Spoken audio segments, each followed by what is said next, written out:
नमस्कार,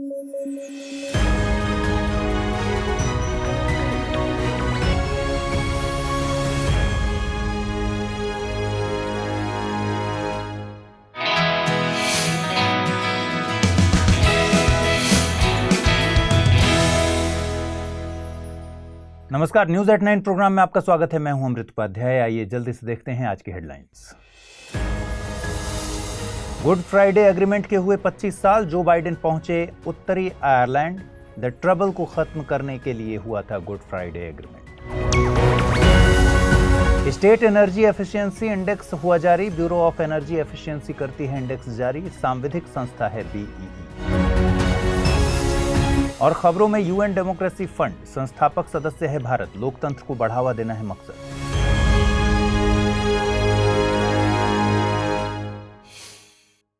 खबरों की शुरुआत करने के पहले एक बार फिर दोहरा दूं कि स्टडी IQ IAS हिंदी की टीम ने हिंदी माध्यम में चौथा लाइव फाउंडेशन बैच शुरू करने का तय किया है। 22 अप्रैल से शाम में 6 बजे इस बैच की शुरुआत हो रही है। कोर्स में छूट हासिल करने के लिए आप अमृत लाइव कोड का प्रयोग कर सकते हैं, जिससे ये कोर्स आपको केवल 18,999 रुपये में हासिल होगा। कोर्स में प्रतिदिन 2.5 से 3 घंटे की नियमित कक्षाएं हैं। साथ ही हैंड रिटन नोट्स, PDF, मुख्य परीक्षा के लिए उत्तर लेखन कार्यक्रम इत्यादि बहुत से अन्य फीचर्स आपको मिलेंगे। कोर्स की जानकारी डिस्क्रिप्शन बॉक्स में दिए गए लिंक को क्लिक करने पर प्राप्त कर सकते हैं। आइए खबरों की शुरुआत करें। USA के राष्ट्रपति जो बिडेन उत्तरी आयरलैंड की यात्रा पर हैं। दरअसल गुड फ्राइडे एग्रीमेंट की 25वीं सालगिरह मनाई जा रही है। गुड फ्राइडे एग्रीमेंट के तार बीते दिनों EU और UK के बीच हुए विंडसर समझौते से भी जुड़े हुए हैं। सबसे पहले उत्तरी आयरलैंड की स्थिति को समझ लेते हैं। ग्रेट ब्रिटेन स्कॉटलैंड, इंग्लैंड और वेल्स से मिलकर बना हुआ है। वहीं जब ग्रेट ब्रिटेन में उत्तरी आयरलैंड को जोड़ देते हैं तो इसे यूनाइटेड किंगडम कहते हैं। गुड फ्राइडे एग्रीमेंट पर 10 अप्रैल 1998 को हस्ताक्षर हुए थे। इस समझौते ने उत्तरी आयरलैंड में 30 साल चले हिंसक संघर्ष को खत्म किया था। इस संघर्ष को द ट्रबल्स के नाम से जानते हैं। आंकड़ों के मुताबिक द ट्रबल्स में तकरीबन 3500 लोगों की मौत हुई थी। गुड फ्राइडे एग्रीमेंट को बेलफास्ट एग्रीमेंट के नाम से भी जाना जाता है। बेलफास्ट उत्तरी आयरलैंड की राजधानी है। उत्तरी आयरलैंड 1921 में बना, साथ ही यह UK का हिस्सा बना रहा। वहीं शेष आयरलैंड एक स्वतंत्र देश के तौर पर अस्तित्व में आया। इसने यूनियनिस्ट और नेशनलिस्ट के बीच विवाद पैदा कर दिया था। नेशनलिस्ट चाहते थे कि उत्तरी आयरलैंड रिपब्लिक ऑफ आयरलैंड का हिस्सा बने। इसके उलट यूनियनिस्ट इसे UK के हिस्से के तौर पर देखना चाहते थे। इस मसले ने सशस्त्र संघर्ष को जन्म दे दिया। इसका अंत गुड फ्राइडे एग्रीमेंट के जरिए किया गया। इसमें उत्तरी आयरलैंड में यूनियनिस्ट और नेशनलिस्ट दोनों के प्रतिनिधित्व वाली सरकार गठित की गई। साथ ही वस्तुओं और सेवाओं के लिए उत्तरी आयरलैंड प्रोटोकॉल लागू किया गया था। इसमें उत्तरी आयरलैंड में शेष UK से आने वाले सामानों की चेकिंग की जाती थी कि वे EU के मानकों पर खरे हैं या नहीं। अब आइए समझते हैं हाल ही में हुआ विंडसर समझौता क्या है। ये समझौता उत्तरी आयरलैंड प्रोटोकॉल की जगह लाया गया है। उत्तरी आयरलैंड UK का हिस्सा है, जो कि यूरोपियन यूनियन के सदस्य आयरलैंड के साथ लैंड बॉर्डर साझा करता है। जब तक दोनों यूरोपियन यूनियन का हिस्सा थे तब तक कोई समस्या नहीं थी।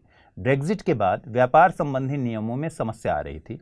गौरतलब है कि 31 जनवरी 2020 को UK के EU से अलग होने को ब्रेग्जिट के नाम से जानते हैं। उत्तरी आयरलैंड और आयरलैंड के बीच व्यापार होगा तो किसके नियम लागू होंगे, EU के या फिर UK के, ये एक बड़ा सवाल है। विंडसर समझौते के तहत इसमें 2 लेन्स की बात की गई है, ग्रीन लेन और रेड लेन। ग्रीन लेन का इस्तेमाल उन वस्तुओं के लिए होगा जो ब्रिटेन से आकर उत्तरी आयरलैंड में ही रह जाएंगी। वहीं रेड लेन का इस्तेमाल EU जाने वाली वस्तुओं के लिए किया जाएगा। कैग यानी the controller and auditor general Girish Murmu accountant general conclave में शामिल हुए थे। इस दौरान उन्होंने राज्यों को सब्सिडीज की प्रॉपर अकाउंटिंग, राजकोषीय घाटा कम करने, राजस्व घाटा कम करने और कर्ज को स्वीकार्य सीमा तक रखने की सलाह दी है। भारत के संविधान में अनुच्छेद 148 में कैग के एक स्वतंत्र पद की व्यवस्था की गई है। कैग भारत के लोक वित्त का संरक्षक होने के साथ साथ देश की संपूर्ण वित्तीय व्यवस्था का नियंत्रक होता है। कैग की नियुक्ति राष्ट्रपति के द्वारा की जाती है। नियुक्ति से पहले यह राष्ट्रपति के सामने शपथ लेते हैं। इसका जिक्र संविधान की अनुसूची 3 में भी किया गया है। अनुच्छेद 149 में कैग की शक्तियों और कर्तव्यों का जिक्र किया गया है। संविधान के अनुच्छेद 150 के मुताबिक संघ और राज्यों के अकाउंट्स को उस रूप में रखा जाएगा जैसा कैग की सलाह पर राष्ट्रपति निर्धारित करेंगे। अनुच्छेद 151 में ऑडिट रिपोर्ट्स का जिक्र है। अनुच्छेद 151 के मुताबिक कैग की संघ के लेखाओं संबंधी रिपोर्ट्स को राष्ट्रपति के समक्ष प्रस्तुत किया जाएगा, जो उनको संसद के प्रत्येक सदन के समक्ष रखवाएगा। कैग की किसी राज्य के लेखाओं संबंधी रिपोर्ट को राज्यपाल के समक्ष प्रस्तुत किया जाएगा, जो उनको उस राज्य के विधानमंडल के समक्ष रखवाएगा।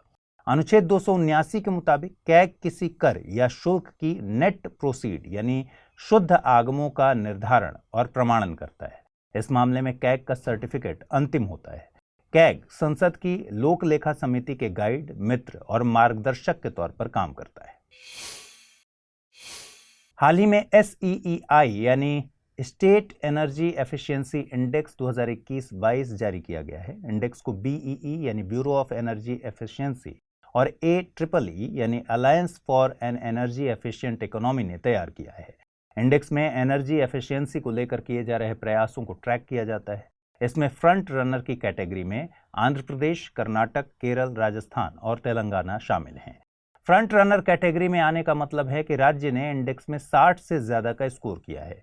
अचीवर की कैटेगरी में असम, हरियाणा, महाराष्ट्र और पंजाब को जगह मिली है। अचीवर की कैटेगरी में शामिल होने का मतलब है कि राज्य ने 50 से 60 के बीच में स्कोर किया है। BEE का गठन एनर्जी कंजर्वेशन एक्ट 2001 के तहत 1 मार्च 2002 को किया गया था। यह मिनिस्ट्री ऑफ पावर के तहत काम करती है। इसका प्राथमिक मकसद भारतीय अर्थव्यवस्था में एनर्जी इंटेंसिटी को कम करना है।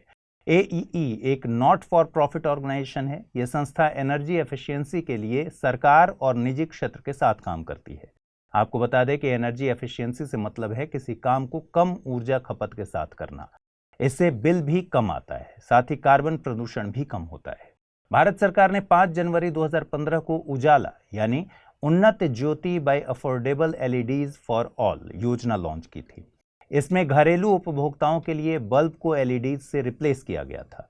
LED लाइट्स बल्ब की तुलना में 88% तक एनर्जी एफिशिएंट होती हैं। इस योजना को लागू करने वाली नोडल एजेंसी BEE थी।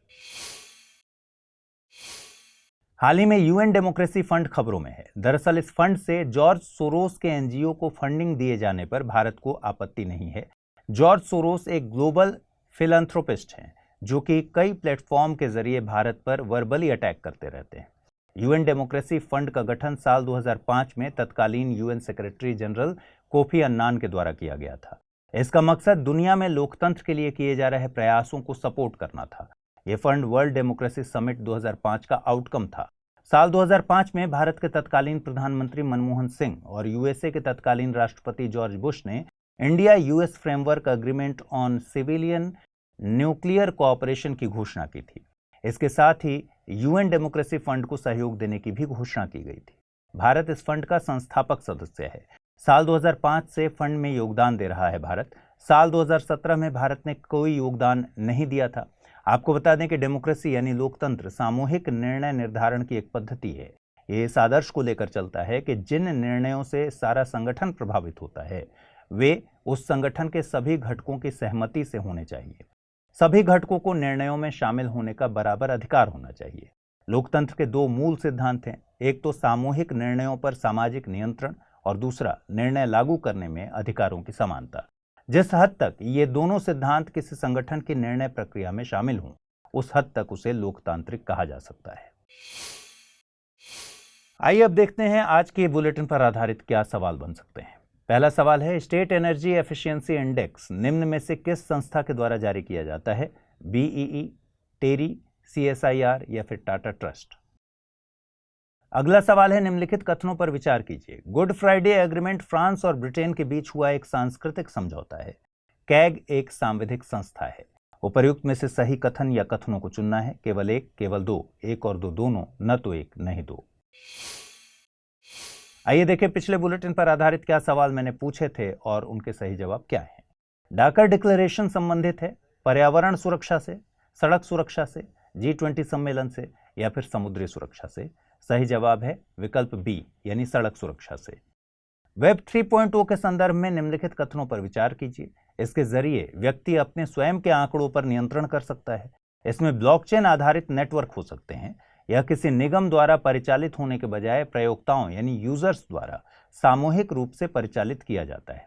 इन तीनों कथनों में से कौन कौन से सही हैं ये चुनना था। केवल 1 और 2, केवल 2 और 3, केवल 1 और 3 या फिर 1, 2 और 3। सही जवाब है तीनों ही कथन सही हैं, यानी विकल्प डी इसका सही उत्तर है। तो आज पूछे गए सवालों का जवाब जरूर कमेंट बॉक्स में हमें दीजिए। साथ ही ये प्रोग्राम आपको कैसा लग रहा है ये भी बताइए। अगर आप इस बुलेटिन की पीडीएफ हासिल करना चाहते हैं तो अमृत उपाध्याय 007 टेलीग्राम चैनल पर जाइए, जहां इसकी पीडीएफ मिलती है।